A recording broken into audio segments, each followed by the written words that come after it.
नमस्कार मंडळी, गौरी गणपती विशेष रेसिपीमध्ये आज आपण इथे गौरी जेवणाकरता केली जाणारी पंचामृताची रेसिपी करणार आहोत।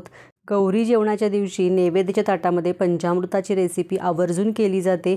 आंबट गोड तिखटशा चवीचं हे पंचामृत तोंडाला चव आणणार आहे।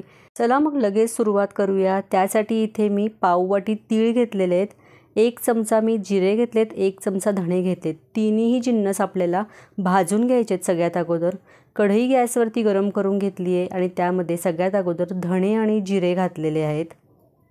सगळ्यात अगोदर आपल्याला एखाद मिनिटभर धणे आणि जिरे हलकेसे भाजून घ्यायचे आहेत। मस्त खमंग असा याचा भाजलेल्याचा वास यायला सुरुवात होतो। त्यानंतर ह्याच्यामध्ये मी पाव वाटी तीळ घातलेत। तीळ पण आपल्याला हलकेसे इथे सोनेरी होईपर्यंत भाजून घ्यायचे आहेत। हलकेसे ते उडायला लागले की तीळ आपले भाजून झालेत म्हणून समजायचं। आता मी इथे एखाद मिनिटभर तीळसुद्धा छान भाजून घेतलेले आहेत। रंग थोडासा बदललेला आहे आणि तीळ उडायला लागलेत। आता गॅस इथे बंद करून हे तीळ, जिरे आणि धणे तिन्ही एका डिशमध्ये काढून घेऊया आणि पूर्णपणे थंड करून घेऊया। त्यानंतर आता हे हलकेसे पसरून घेऊया म्हणजे लगेचच थंड होतील। तोपर्यंत मी इथे लिंबा एवढी एक चिंच घेतलेली आहे एका बाउलमध्ये आणि त्यामध्ये कोमट पाणी घालते, जेणेकरून आपल्याला ह्या चिंच भिजवून घ्यायची आहे। चिंचेचा इथे कोळ तयार करायचा आहे। त्यानंतर इथे मिक्सरचा एक जार घेतलेला आहे आणि आपण धणे, जिरे, पांढरे तीळ जे भाजून घेतलेले ते पूर्णपणे थंड झालेत।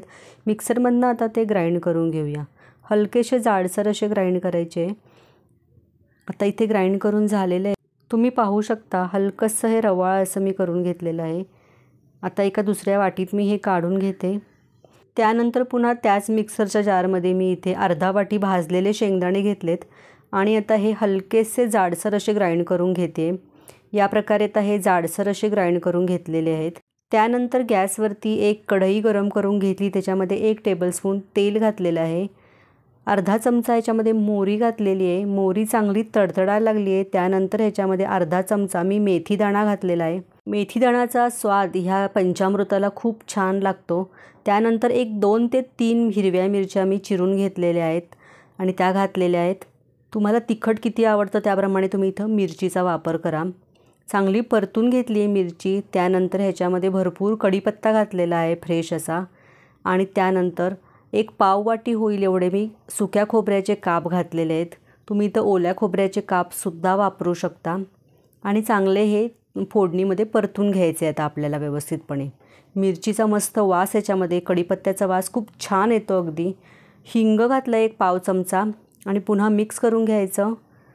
आता हे चांगलं परतून झालेलं आहे। त्यानंतर ह्याच्यामध्ये मी आपण जे मिक्सरमधनं ग्राइंड करून घेतलेले तीळ, धणे, जिऱ्याची पावडर आहे आणि शेंगदाण्याची जी भरड होती ती सगळी ह्याच्यामध्ये घालायची आता आणि व्यवस्थित मिक्स करून घ्यायचं।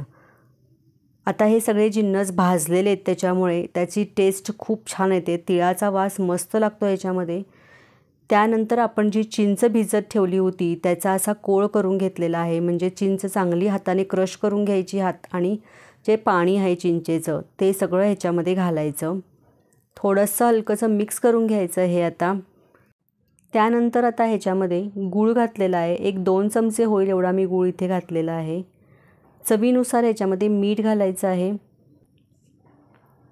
अर्धा चमचा ह्याच्यामध्ये गोडा मसाला घातलेला आहे आणि हे सगळं जिन्नस मिक्स करायचे आहेत। आता थोडंसं मी ह्याच्यात पाणी घातलेलं आहे।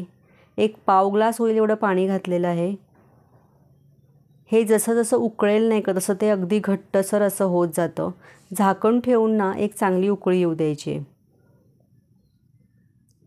आता एक 2 ते 3 मिनटं मी चांगलं हे उकळून घेतलेलं आहे। झाकण काढलेलं आहे। मस्त अशी उकळी येते, तुम्ही बघू शकता। मस्त आपलं हे पंचामृत इथं तयार झालेलं आहे। आत्ता जरी हे पातळ दिसलं तरी सुद्धा जसं थंड होईल ना तसं ते अगदी घट्टसर असं होत जातं। वरतून कोथिंबीर घालायची। नैवेद्याच्या ताटामध्ये अगदी ओघळ न येण्यासारखं असं घट्टसर आणि पातळसर असं हे पंचामृत असतं। ह्याला काही ठिकाणी कायरससुद्धा म्हणतात, चिंच गुळाचा मिरचीचा कायरस असं सुद्धा म्हणतात किंवा ह्याला मिरचीचं पंचामृत असं सुद्धा म्हणतात। गौरी जेवणाच्या दिवशी नैवेद्याच्या ताटामध्ये हे पंचामृत आवर्जून केलं जातं रेसिपी कशी वाटली नक्की मला कमेंट करून सांगा. थोडी जरी आवडली असेल तर नक्की एक लाईक करा, शेअर करा आणि अजून चॅनलला नवीन असाल तर नक्की चॅनलला सबस्क्राईब करा आणि फेसबुक पेजवरती असाल किंवा इंस्टाग्राम पेजवर असाल तर नक्की मला फॉलो करा. धन्यवाद.